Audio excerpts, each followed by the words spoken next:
Good evening, Central Louisiana. I'm First Alert Meteorologist Jake Lambright. We're going to try something a little bit different here today. I want to start off with our out-the-door forecast. Tomorrow morning, we'll have some partly cloudy skies, temperatures starting off in the lower 50s. As we head later on into the day, mid-50s by mid-morning, and we'll be in the lower 60s by noon. But we've got a lot to talk about. Those gusty winds will continue into the day tomorrow, and as we head into possibly Thursday and more likely Friday morning, we'll have the chance to see a frost. We'll talk more about those details coming up in about 15 seconds.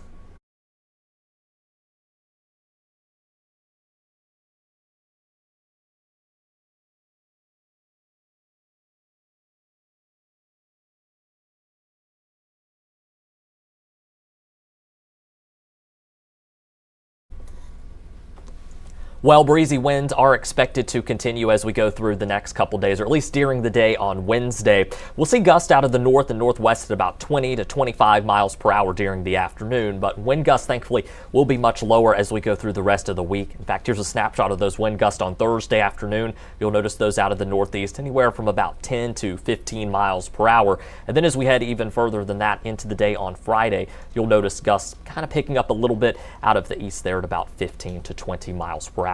Now, of course, what many of you are probably getting ready to plan for is the upcoming frost that we could see later on this week. Now, Wednesday morning, not looking too bad. There's a very low end chance we could see a frost on Thursday morning. Not an area-wide frost force in central Louisiana, and those most likely to see a little bit of frost will be in northern Louisiana, mainly along Interstate 20. Now, that could extend as far south as some of our northern parishes, but where I am way more confident in frosty conditions is on Friday morning, and temperatures are almost there for a light freeze as well. So going to be monitoring that potential as we go through the next couple of days as well. Of course, you see blue and you see pink on this map, and pink indicates temperatures that are favorable for frosty conditions, and that blue there indicates temps that are favorable for a light freeze. Now, the freezing conditions stay a little bit further to our northeast. At least that's what this specific model shows. But right now, I've already got four temperatures in the forecast that are within a degree or two of a light freeze. So definitely going to have to keep a very close eye on that as we head through the next day or so.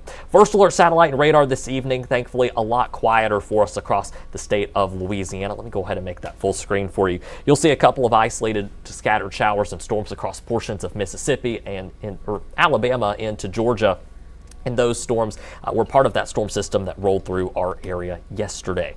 Now, when it comes to warnings across the board, we had a couple here in central Louisiana, 2 severe thunderstorm warnings and a tornado warning. All those warnings happened across Sabine and Natchitoches Parish. In fact, we'll zoom in here a little bit further on central Louisiana specifically.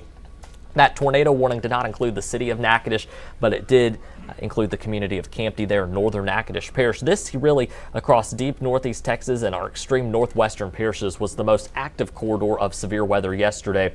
Kind of zooming things back out for you a little bit more. There were some flooding reports as well as a couple severe thunderstorm warnings out in northwestern Louisiana, and then out toward the Jackson, Mississippi metro, a couple more severe thunderstorm warnings, even a confirmed tornado. You can see that there on the storm reports out toward the Jackson metro. Once again, for us, luckily, we did not have any confirmed reports of severe weather during the day yesterday. Of course, those storms came out ahead of one cold front that you can see well off to our east right now. That's the front that rolled through yesterday. By tomorrow morning, our second front rolls through, and we'll notice a much bigger difference in temperatures by the time we get into the day on Wednesday. Rain chances here over the next 7 days thankfully stay on the lower end until we get into the weekend and into the start of next week. So of course, going to be watching those rain chances very closely.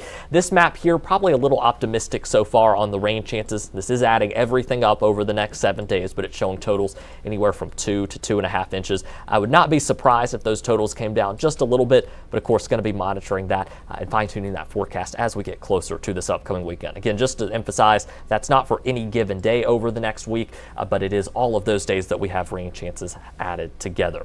All right, let's move on and take a quick check here of your First Alert 7 and 10 day forecast. I'll be answering some of your questions here in just a moment.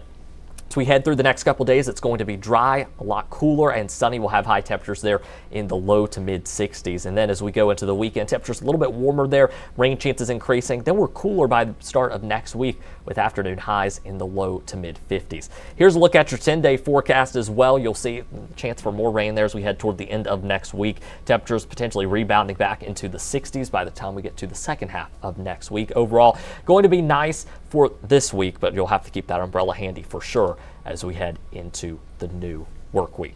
So again, just to kind of summarize everything here, the biggest things to watch out for here as we go through the rest of this work week, going to be the gusty winds as we head into the day tomorrow. Again, expect those gusts out of the north anywhere from 20 to 25 miles per hour. Those gusts a lot better as we head into the day on Thursday. Then potentially as we head into Thursday morning, but for sure Friday morning, definitely looking at one or two chances for frosty conditions. So play it on the safe side. Go ahead and bring some of those plants and bring your pets indoors tomorrow. Again, as temperatures are going to be in the 30s both Wednesday night and Thursday night. All right, I don't see any questions here, so I'm going to go ahead and hop off here for now. Of course, I'll have another weather update for you on the air and on our streaming platforms coming up tonight at 10. Thank you so much for joining me, and I'll see you back here tomorrow night at 9.